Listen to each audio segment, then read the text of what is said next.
বাপি presentation.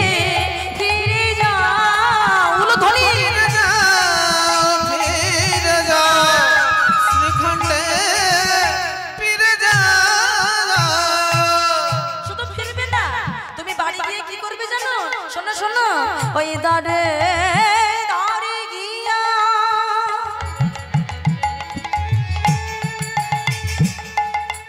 জীবের চরণে ধরিয়া কি করবে? দাঁড়ে গিয়া জীবের চরণে ধরিয়া করে না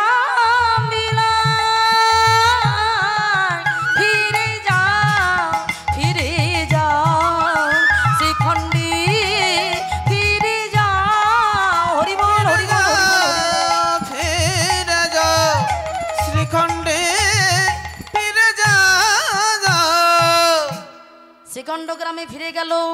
ও মাইরা, শ্রীখণ্ড গ্রামে ফিরে গেল, চিকিৎসা শুরু করলো।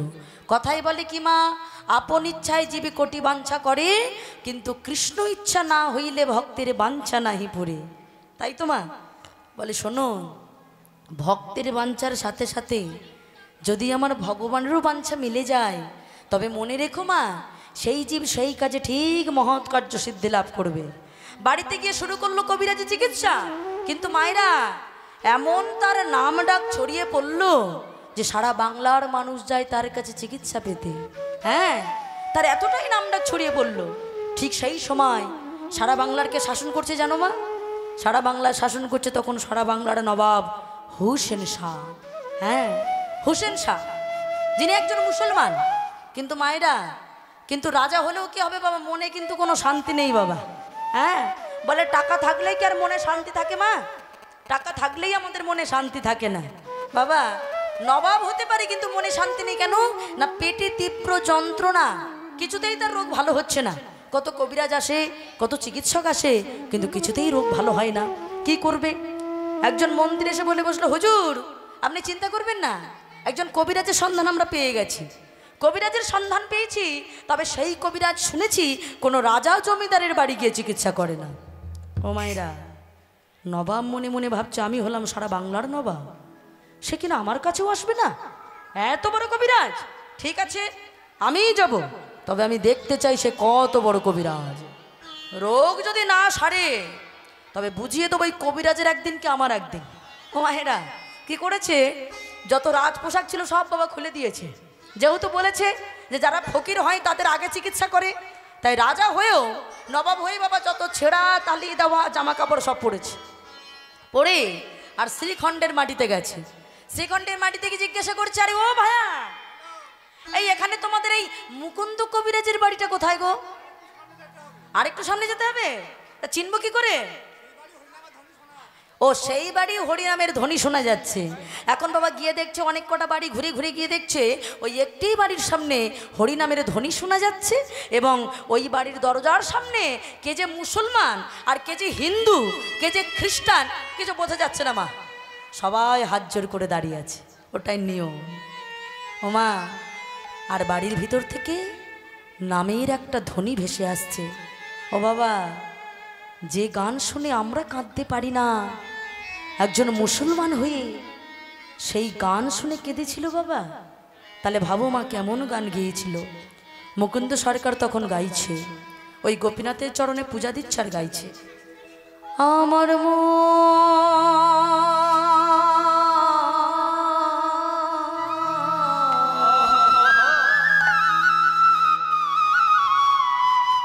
আমার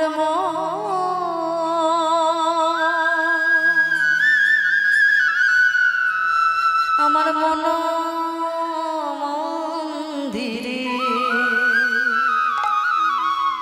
ওই গোপীনা, আমি হয়তো তোমায় সোনার মন্দির করে দিতে পারবো না, কিন্তু আমার হৃদয়ে মাঝে একটা মন্দির আছে যেখানে আমি তোমায় বসে রাখব। আমার মন মন্দিরে মদন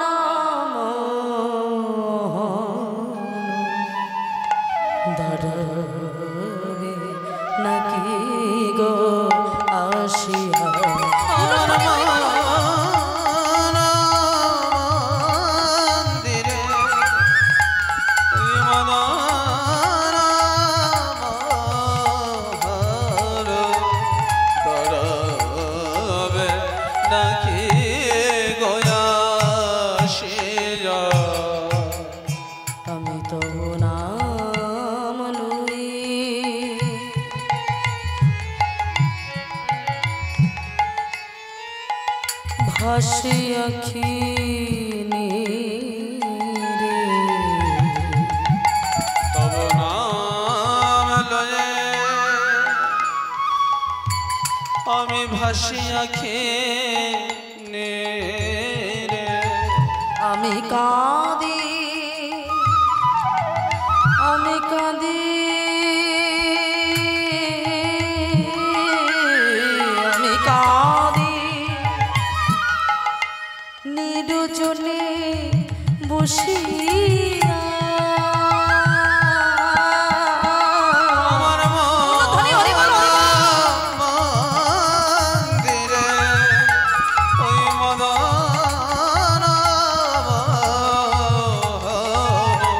তারবে নাকি গোয়া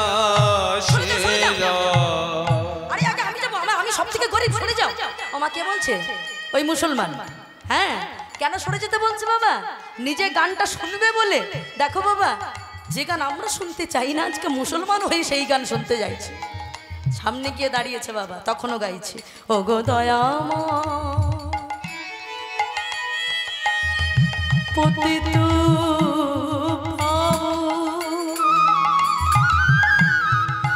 কৃপাময় তুমি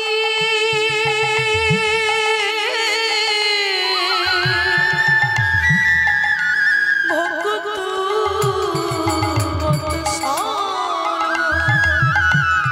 দয়া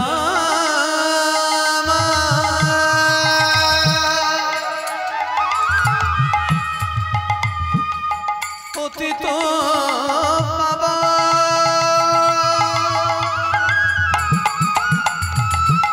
কৃপাময় তুমি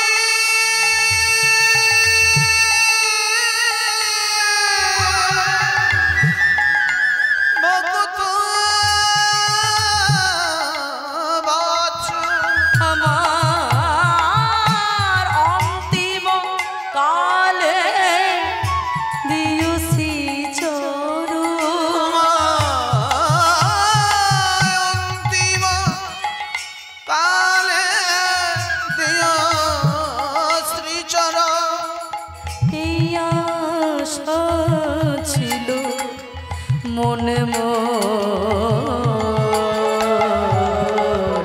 আমার ধ্বনি হরি বল হরি বল হরি বল মন্দিরে ওই মদন মহানো তরবে নাকে গয়াসিয়া ও মায়েরা গানের কথাগুলো লক্ষ্য করেছো বাবা অন্তিম কালেতে দিও শ্রী চরণ বলে দয়াময় যদি তোমার চরণ আমার পাওয়ার ভাগ্য নাও থাকে অন্তত অন্তিমই দিনে মানে শেষের দিনে অন্তত তোমার চরণখানি যেন পাই মায়েরা এই হলো গান এই ধরনের সুর আস্তে আস্তে বাবা কীর্তন জগৎ থেকে মা হারিয়ে যেতে শুরু করেছে হ্যাঁ এখন আমরা নতুনত্ব আধুনিক টাইপের গান শুনি বাবা সবকিছু আধুনিক হয়ে গেছে কিন্তু কীর্তনটা আধুনিক করা ঠিক নয় মা হ্যাঁ কীর্তন হলো এই সুর এইগুলোই হলো আদি সুর যে গান শুনে আজকে একজন মুসলমান হয়ে তিনি কেঁদে ফেললেন বাবা হ্যাঁ সবার সামনে গিয়ে গান শুনছে হঠাৎ করে বলে বসলো হ্যাঁ গো আমার পূজা তো হয়ে গেছে তাহলে কে এসেছো তার চিকিৎসা আগে হবে যে সব থেকে গরিব আছো এর ভিতরে শোনো এর ভিতরে কে সব থেকে গরিব আছো সে আগে এসে দাঁড়াও ও বাবা ও মাইরা নবাব তো যত ছেঁড়া জামা কাপড় পরেছে বলছে বাবা আমি হলাম সব থেকে গরিব বাবা আমার কিচ্ছু নেই কি হয়েছে তোমার নাম কি মাইরা মনে মনে ভাবছে আমার নাম তো সারা বাংলাটা নবাব হুসেন শাহ বলিটা কি বলছে আসলে বাবা আমার নাম হলো হুসেন ফকির ও হুসেন ফকির তা বাবা তোমার সমস্যা কি বাবা আমার পেটে খুব ব্যথা কত কবিরাজ দেখালাম কত চিকিৎসক দেখালাম আমার কিছুতে রোগ ভালো হয় না এক কাজ করো তাড়াতাড়ি জামাটা খোলো আর জামাটা খুললে তাড়াতাড়ি মাটিতে শুয়ে পড়ো দেখি ও বাবা নবাবের মাথা গরম হয়ে গেছে বলি এ কবিরাজ বলে কি আমি হলাম সারা বাংলার নবাব আমাকে বলে কিনা জামা খুলে মাটিতে শুতে এটা একটা চিকিৎসা ছেড়ে হলো আরে বাবা কবিরাজি চিকিৎসা কোথায় শিকড় বাকড় বেটে মুখের মধ্যে একটু রস দেবে তা না, বলে কিনা জামা খুলে মাটিতে শুতে, এটা চিকিৎসা হলো? ঠিক আছে যা বলছে তাই করি, কিন্তু রোগ যদি ভালো না হয় বুঝিয়ে দেবো ওই কবিরাজের একদিন কি আমার একদিন। ও ভাইরা এখন এই বলে জামা খুলে যাই না মাটিতে শুয়েছে, আর সমাত্র চমকুট লেগে কি কবিরাজ এই তোমার এই মাটির ভিতরে কি জাদু আছে নাকি? তোমার এই মাটিতে শোয়া মাত্র আমার শরীরের যেন অর্ধেক রোগ ভালো হয়ে গেল। বলে শোনো, ওই গোপীনাথের প্রসাদ দিতে গিয়ে ওই এক দুপোটা হয়তো মাটিতে পড়ে গেছে, আর কত ভক্তের পদধূলা এখানে পড়ে, সেটাই হয়তো তোমার কাজ হয়ে গেছে। ও বাবা আমি একটু আগে বলছিলাম না এই ভক্তের পদধূলার কত গুণ দেখেছো বাবা, রোগ ভালো হয়ে গেছে অর্ধেক। বলে শোনো, আর অর্ধেক যে জ্বালা যন্ত্রণা আছে ওটাও ভালো হয়ে যাবে। ও মায়েরা কি করেছে জানো, ওই গোপীনাথের প্রসাদ নিয়ে বলে একটু হা করো দেখি, আর যেই না হা করেছে বাবা প্রসাদটা মুখের মধ্যে দিয়ে দিয়েছে। মুসলমান নবাব হলে কি হবে মা, ভক্তি ভরে যেই না প্রসাদটা গ্রহণ করেছে না সমস্ত রোগ দূরীভূত হয়ে গেছে। কবিরাজ, আহা এত বড় কবিরাজ তুমি, এত বড় কবিরাজ তুমি। আমি কত কবিরাজ দেখিয়েছি আমার রোগ ভালো করতে পারিনি, আর তুমি আমার রোগ ভালো করে দিয়েছো। না না না না, এত বড় কবিরাজ কোনোদিনই অজপাড়া গায়ে পড়ে থাকতে পারে না। কালকেই তুমি আমার সাথে রাজধানীতে যাবে। রাজধানী? কে তুমি? ফকির বাবা? তুমি তো ফকির মানুষ, তোমার রাজধানী করতে গেলো? বলে শোনো, এতক্ষণ তো পরিচয়টা গোপন করে রেখেছিলাম, তবে এখন আমার আসল পরিচয়টা বলি। আমি কোনো ফকির টকির নই, আমি হলাম সারা বাংলার নবাব হুসেন শাহ। হুজুর, হুজুর আপনি কিনা এই গরিবের দরবারে আপনি এসেছেন? না এসে পেয়েছে, তোমার তো একটা শর্ত আছে, কোনো রাজা জমিদারের বাড়ি গিয়ে তুমি চিকিৎসা করো, সেই জন্য আমি এসেছি। শোনো, আর তোমাকে এখানে আমি ফেলে রাখবো না, কালকে তুমি আমার সাথে প্রভাত রাজধানীতে যাবে। ও বাবা কি করবে এবার মুকুন্দ সরকার? সারা রাত্রি গৌর হরিরে ধ্যান করছে। প্রভু গো, আমার মনের একটা ইচ্ছা ছিল কোনোদিন কোনো রাজা জমিদারের বাড়ি যাব না, এবার আমি কি করব? কিন্তু এখন তো উনি নবাব, সারা বাংলার শাসনভার যার হাতে, আমি যদি না শুনি তাহলে আমাকে তো গরদান দিতে পারি, কি করি? এমন সময় দৈববাণী হলো, শোনো মুকুন্দ, কৃষ্ণের ইচ্ছা হলে তুমি আবার সেকন্ডে ফিরে আসবে, তুমি রাজধানীতে যাও। ওখানে গিয়েও তুমি এখানে যেমন গরিব দুঃখী চিকিৎসা করতে, ওখানে গিয়ে তুমি তাই করবে। ও মায়েরা প্রভাত সময়ে চলেছে হরিনাম করতে করতে হাতের পিঠে চড়ে। আমি এবার বলবো মা একটু জোরে জোরে নাম করো। হ্যাঁ, এই নামটা সবার মুখস্থ, সবাই গাও বাবা। দেখো ধীরে ধীরে বৃষ্টিটা একটু কমেছে, সবাই মিলে হাতে তালি দিয়ে নাম করো। এই নাম আমরা বন্ধ করবো না বাবা, চলবে। হ্যাঁ, যতই ঠাকুর বৃষ্টি দেখে আমরা হরিনাম ঠিক করে যাবো। সবাই হাতে তালি দিয়ে একসঙ্গে বলো, ভজ গৌরাঙ্গ কহ গৌরাঙ্গ লহ গৌরাঙ্গের নাম রে। এবার তোমরা বলবে, কহ গৌরাঙ্গ লহ গৌরাঙ্গের নাম রে। এবার এখানে আর কেউ বলবে না, আমার পরে তোমরা জোরে জোরে বলবে, কেমন? ভজ গৌরাঙ্গ কহ গৌরাঙ্গ লহ গৌরাঙ্গের নাম রে। বলো জোরে জোরে, আরেকটু জোরে হবে। ভজ গৌরাঙ্গ কহ গৌরাঙ্গ লহ গৌরাঙ্গের নাম রে। বলো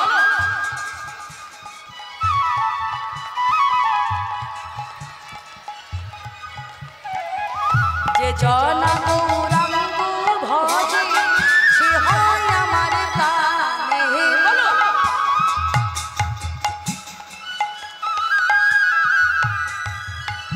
বাবাদের দিক থেকে জোরে জোরে, যে জন গৌরাঙ্গ ভজে সে হয় আমার প্রাণে।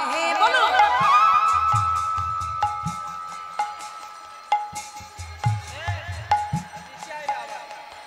ভজ গৌরাঙ্গ কহ গৌরাঙ্গ লহ গৌরাঙ্গের নাম রে। বলো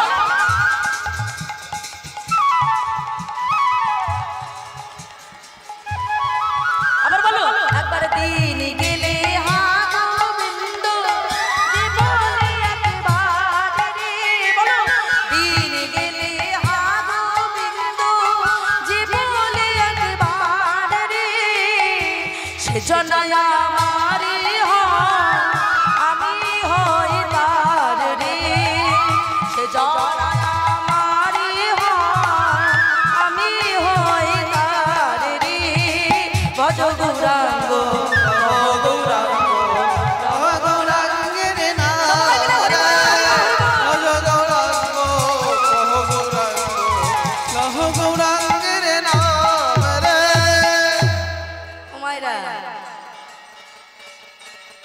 কত সুন্দর করে তোমরা হরিনাম করলে। আর এই হরিনাম করতে করতে কোথায় আসলো জানো? এই হরিনাম করতে করতে যেই না রাজধানীতে এসে উপস্থিত হয়েছে, বলে বসলো, হুজুর আমার দুটি শর্ত আছে। ওমা দেখো ভক্ত কেমন, বলে শর্ত কি? আমি আপনার ওই রাজপ্রাসাদে আড়ম্বরপূর্ণ ঘরে আমি থাকবো না, এটা হলো প্রথম শর্ত। আমার একটা ছোট্ট মাটির কুঠির করে দিতে হবে।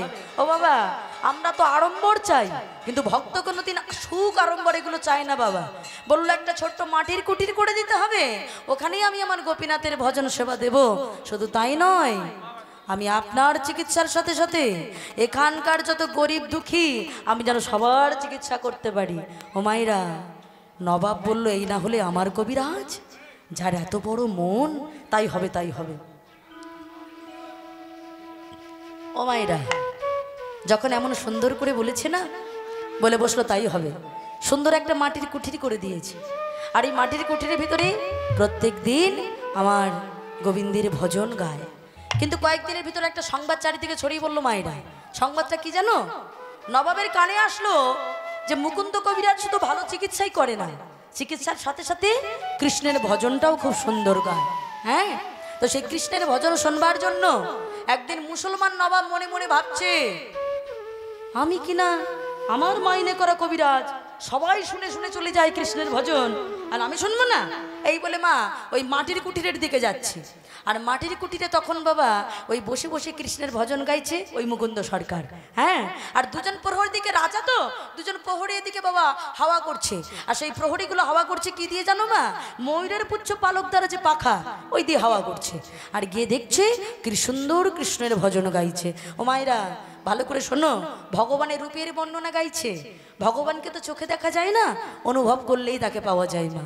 সুন্দর করে গোবিন্দের মূর্তিখানি নিয়ে সুন্দর করে গাইছে। আমার কানুষি বিনোদুরায়, আমার কানুষি বিনোদুরায়, আমার কানুষ বিনোদরায়, আমার কানুষ বিনোদরায়। ও তার বিনোদ চিকুরে,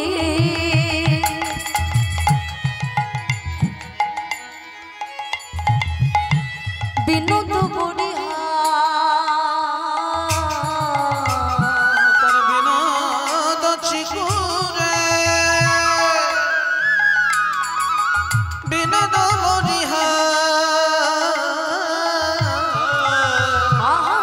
উড়েছি বিনোদ বাই, আমার কানুষে বিনোদ রায়, আমার কানুষ বিনোদরায়, আমার কানুষ বিনোদরায়। ও তার বিনোদ কপালে,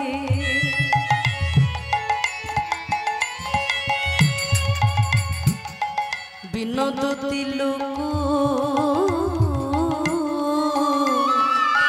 বিনোদ বিনোদ সাজে, তার বিনোদ কপালে, বিনোদ তিলক, বিনোদ বিনোদ ও তার বিনোদয় ধরি বধূ হে,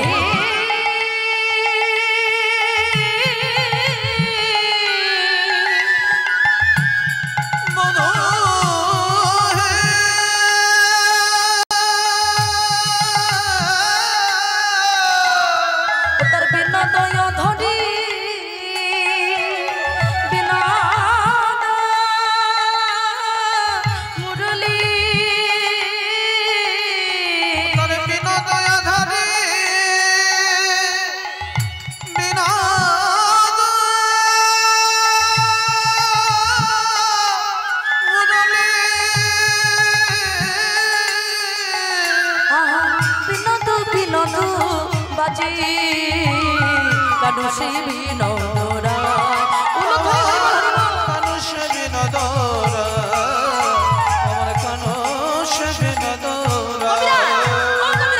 ওমা তখনও সাড়া দিচ্ছে না কেন? যতই কবিরাজ কবিরাজ বলে ডাকুক না কেন, তখনও কিন্তু গোবিন্দের মুখের দিকে তাকিয়ে তাকিয়ে তখনও গাইছে। আরো কি গাইছে? বিনোদ কোটিতে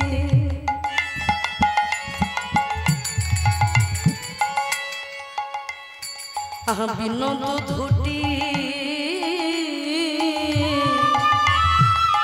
বিনোদ বিনোদ সাজে তোর বিনোদ কোটিতে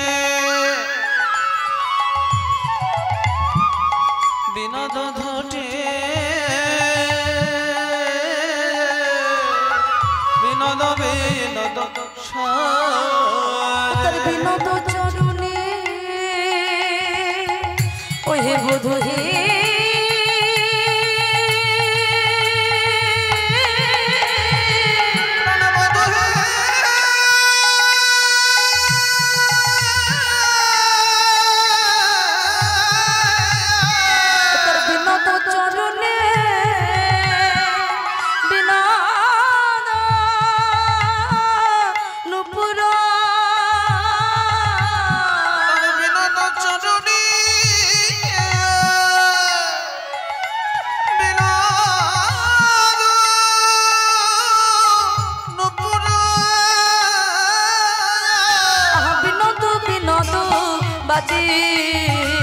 কানুষী বিনোদ রায় আমার উলুধ্বনি হরিবল হরিবল হরিবল আমার কানুষ বিনোদ রায়। কবিরা ও কবিরা, আমি কখন থেকে তোমাকে ডাকছি। আমি একজন নবাব হয়ে তোমার দরজার সামনে দাঁড়িয়ে আছি, তুমি আমার ডাকে সাড়া দিচ্ছ না। ও মায়েরা, অনেকক্ষণ থেকে নবাব ডাকছে কিন্তু কিছুতেই কবিরা সাড়া দিচ্ছে না। সাড়া দেবে কি করে বাবা? মন প্রাণ ধ্যান দিয়ে সবটাই তো গোবিন্দের চরণে দিয়েছে, কিছুতেই সাড়া দিচ্ছে না। রাগ হয়ে গেছে। ওমা যেই না চিৎকার করেছে, হঠাৎ করে মুকুন্দ সরকারের ধ্যানটা ভঙ্গ হয়ে গেছে। পিছন ফিরে যেই দেখেছে যে ওই হুজুর দাঁড়িয়ে আছে সারা বাংলার নবাব, অথচ তার দিকে হাওয়া করছিল বাবা ওই যে দুজন প্রহরী ময়ূরের পুচ্ছ তারা পালক দিয়ে। হঠাৎ করে যেই চোখ গেল বাবা ওই ময়ূরের পুচ্ছর দিকে, দেখলো যতগুলি ময়ূরের পালক ততগুলি কৃষ্ণবদন। আর থাকতে পারলো না, আচারকে বলল, হে কৃষ্ণ করুণা সিন্ধু দীনবন্ধু জগৎপতি গোপেশ রাধাকান্ত নমস্তুতে।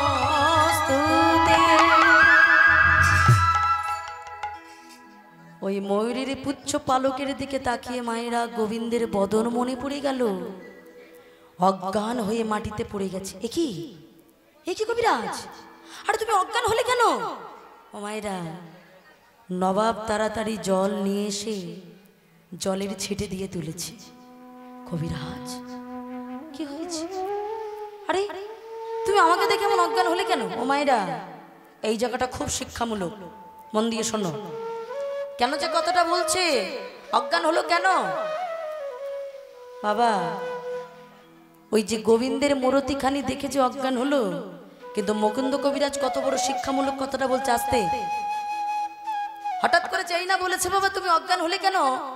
শুধু ভক্ত হলেই হবে না মা, কথায় কি বলে বলো তো? কৃষ্ণ নাম বড় মধুর, যে জন কৃষ্ণ ভজে সে বড় চতুর। তা কেমন চতুরি করছে দেখো বাবা।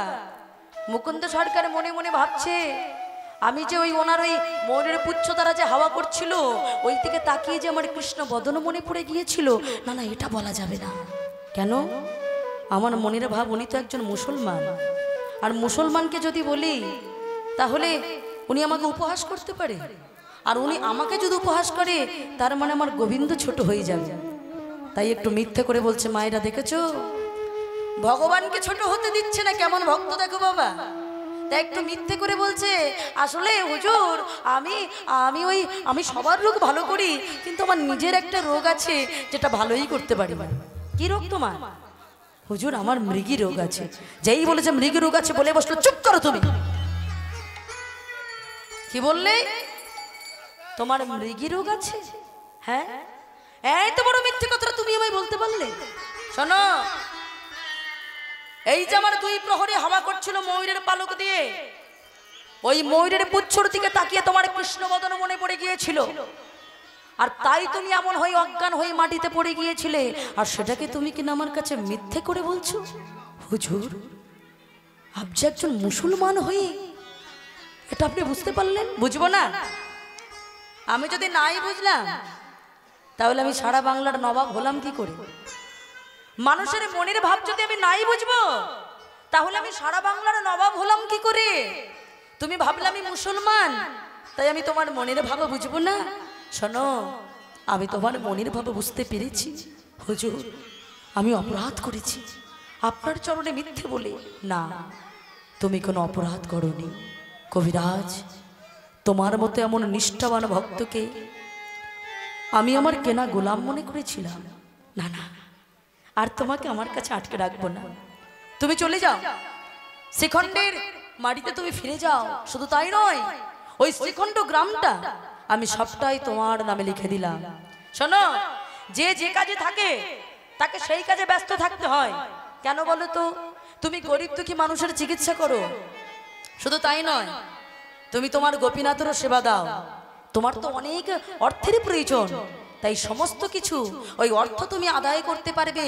ওই যে পুরো শ্রীখণ্ড গ্রামটা আমি তোমার নামে দিলাম, ওই শ্রীখণ্ড গ্রামের যা কর আদায় হবে সব তুমি ওই তোমার গোপীনাথের সেবায় লাগিও, আর গরিব দুঃখী মানুষের চিকিৎসায় লাগিও। ও মাইরা, দেখেছো ভগবানের কাছে কিছু চাইতে হলো?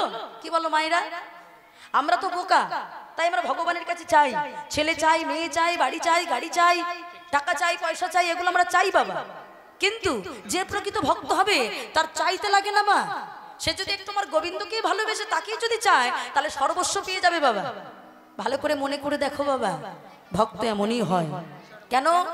শাস্ত্রে বলে কোন ভাগ্যে কোন জীবের শ্রদ্ধা যদি হয়, তবেই তো সেই জীবে সাধু সঙ্গ করে। মায়েরা আসতে একে ওয়েদার খারাপ, একটু মন দিয়ে শোনো মা। কোন ভাগ্যে কোন জীবের শ্রদ্ধা যদি হয়, তবেই তো সেই জীবে সাধু সঙ্গ করা। সাধু সঙ্গ হইতে হয় শ্রবণ কীর্তন, আর কীর্তন হইতে হয় জীবের অনর্থ বিবর্তন। একটা কথা মনে রেখো বাবা, যে প্রকৃত ভক্ত হবে, ও মায়েরা, ভক্ত কোনোদিন নিজের স্বার্থে কাঁদতে জানে না।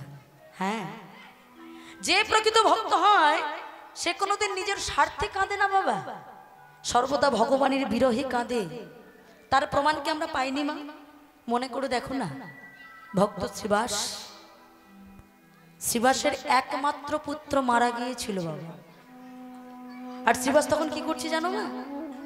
আমার মায়েরা যারা মা হয়েছো, বাবা হয়েছো, ভালো করে ভাবো বাবা, সেই পিতামাতা নিজেকে সৌভাগ্যবান বলে মনে করে যদি সন্তানের কোলে মাথা রেখে মরতে পারে, আর সন্তান যদি পিতামাতার কোলে মাথা রেখে মরে, বলো তোমার কতটা কষ্টের। শ্রীবাসের আঙ্গিনায় প্রত্যেকদিন মহাপ্রভু হরিনাম করছে। তা হরিনাম যখন করছে না, হঠাৎ করে শ্রীবাসের কানে যেন একটা শব্দ ভেসে আসলো। কে? কার শব্দ মা? ওই যে শ্রীবাসের স্ত্রী মালিনী দেবী মৃত পুত্রটাকে কোলে নিয়ে, ওমা যে মা হয়েছে সে তো বুঝে, 10 মাস 10 দিন গর্ভে ধরে যে সন্তানকে, সেই সন্তান যদি হারিয়ে যায় কষ্ট হবে না? বুকের ভিতরে জড়িয়ে ধরে চিৎকার করে কাঁদছে। কেমন ভক্ত দেখো মা শ্রীবাস, মহাপ্রভুকে আড়াল করেছে, ধীরে ধীরে ঘরের ভিতরে গেছে। মালিনী, ও মালিনী, কাঁদছো কেন? আস্তে, কাঁদছো কেন? ও মালিনী, কেঁদো না, তুমি কেঁদো না মালিনী। কেন? স্বামী, আমার একমাত্র পুত্র মারা গেছে, যে আমাকে মা মা বলে ডাকতো, আমি কাঁদবো না? না মালিনী, এই যে আমার দিকে দেখো, ও তো আমার ছেলে, আমি যেমন কাঁদছি না তুমিও তেমন কাঁদবে না। ও মালিনী, শোনো মালিনী শোনো, আমি সব সহ্য করতে পারবো, কিন্তু একটা জিনিস আমি সহ্য করতে পারবো না। মনে রেখো, আমার প্রভু সব ভালোবাসে, দুটো জিনিস সহ্য করতে পারে না। এক হলো ভক্তের চোখের জল, এক হলো ভক্তের অহংকার। মালিনী, তোমার এই চোখের জলে আমার প্রভু যদি আজ আমার বাড়ি ছেড়ে চলে যায়, মনে রেখো মালিনী, আমার পুত্র মারা গেছে আমি সহ্য করব, কিন্তু গৌর বিরহ কিন্তু আমি সহ্য করব না মালিনী। কিন্তু স্বামী, কাল থেকে আমাকে আর কে মা বলে ডাকবে শুনি। কেন? তোমার গৌর মা বলবে, তোমার নিতাই মা বলবে, কেন কাঁদছো? মালিনী, নিজের ছেলে যখন মারা যায় কোনো মায়ের যতদিন সন্তান বেঁচে থাকে ততদিন জগতে মা বলে পরিচয় দেয়, কিন্তু ভগবান যদি কাউকে মা বলে পরিচয় দেয় মালিনী, তবে এই জগৎ সংসারে যতদিন চন্দ্র সূর্য ওঠে ততদিন এই জগতের জীব তাকে মা বলে ডাকে। ওগো মালিনী গো, আমি তোমার করজোড়ে বলছি, তুমি কেঁদো না। শোনো, তুমি তো মা, তোমার যদি কষ্ট হয়, তুমি যদি কাঁদো, কেমন ভাবে কাঁদবে জানো? মুখে কাপড়টা চাপা দিয়ে কাঁদবে, যাতে তোমার ওই কান্নার শব্দ আমার মহাপ্রভু না শুনতে পায়। আমার দেখেছো কেমন ভক্ত? দেখো, মালিনী দেবীকে চুপ করিয়ে রেখে মহাপ্রভুর সাথে গিয়ে আবার শ্রীবাস হরিনাম করছে। হঠাৎ করে শ্রীবাসকে মহাপ্রভু বুকের ভিতরে জড়িয়ে ধরে বলছে, আচ্ছা শ্রীবাস, আমি তোমার গৃহে প্রত্যেকদিন হরিনাম করি, কিন্তু আমার তো কোনোদিন কষ্ট হয় না। ও মায়েরা, যিনি অন্তর্যামী তার কিছু জানতে বাকি থাকে? বলো না শ্রীবাস, আজ আমার বুকের ভিতরটা বড় কষ্ট হচ্ছে। কেন হচ্ছে আমি কিছু বুঝতে পারছি না। আমি আমি প্রত্যেকদিন আনন্দে হরিনাম করি, কিন্তু আজ আমার হরিনাম করতে একটু ভালো লাগছে না। বলো না শ্রীবাস। বললো, প্রভু তুমি ভুল ভাবছো, আমার গৃহে কিচ্ছু হয়নি প্রভু, তুমি তো ভুল ভাবছো। মহাপ্রভু বুঝতে পারলো শ্রীবাস আমায় মিথ্যে বলছে। গদাধরকে বলে বসলো, গদাধর যাও তো, তুমি একবার গিয়ে দেখে আসো তো। ও মা, গদাধর প্রভু যেই না গিয়েছে শ্রীবাসের গৃহের মধ্যে, আর যেই না দেখেছে শ্রীবাসের মৃত পুত্র চিৎকার করছে, গৌর হরি গৌর গৌর। শ্রীবাসের একমাত্র পুত্র যে আর নেই গৌর। মায়েরা, মহাপ্রভু আমার শ্রীবাসকে বুকের ভিতরে জড়িয়ে ধরেছে। শ্রীবাস, কেন করলে? তোমার ছেলে মারা গেছে, আর তুমি আমার সঙ্গে আনন্দে হরিনাম করছো। কেন শ্রীবাস, কেন করছো? তুমি তো বাবা, একটু কাঁদো, কাঁদো না শ্রীবাস। তুমি যদি কাঁদো তাহলে তুমি তো একটু হালকা হবে, কাঁদো না শ্রীবাস। না প্রভু, আমি কাঁদবো না। কেন কাঁদবো? আমরা বলি এই জগতে ছেলে আমার নয়, মেয়ে আমার নয়, স্বামী স্ত্রী পুত্র কেউ আমার নয়। আচ্ছা দয়াময়, তুমি বলো না, সব যদি তোমার হবে তাহলে ওই ছেলেটা কি করে আমার হবে? ওটাও তো তোমার। কি বলো মা? এই জগৎ সংসারে আমরা যখন এসেছিলাম আমরা জানতাম আমি কার মা হব, আমি জানতাম আমি কার স্ত্রী হব। বলে বসলো, দয়াময় তুমি তো সবই সৃষ্টি করেছো, এই জগতে কিছুই তো আমাদের নয়, সবই যদি তোমার হবে তাহলে বলতে পারো দয়াময় ওই ছেলেটা কি করে আমার হবে? ওটাও তো তোমার। তাই কাঁদলে তুমি কাঁদবে, আমি নয়। আমি কেবল পাষাণ হয়ে দেখবো, আমি কেবল পাষাণ হয়ে দেখবো তুমি কেমন কষ্ট পাও। আমি পাষাণ হয়ে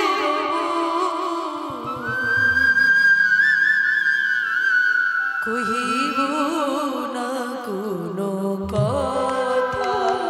আমি পাষাণ হয়ে রব,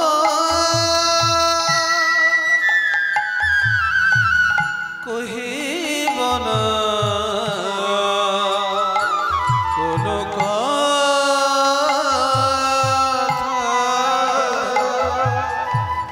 কেহ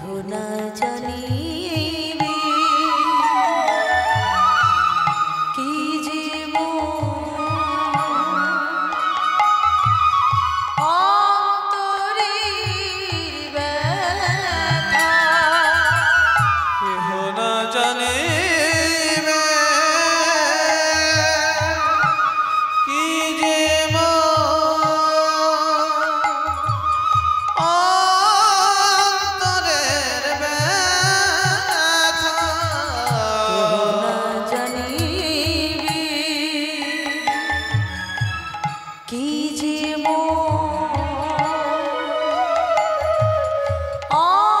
অন্তরের ব্যথা কেহ না জানে রে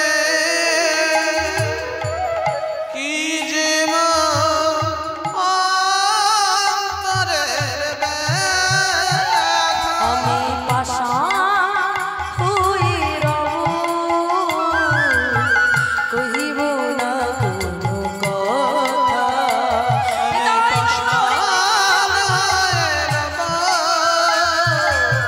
কহিব না কোনো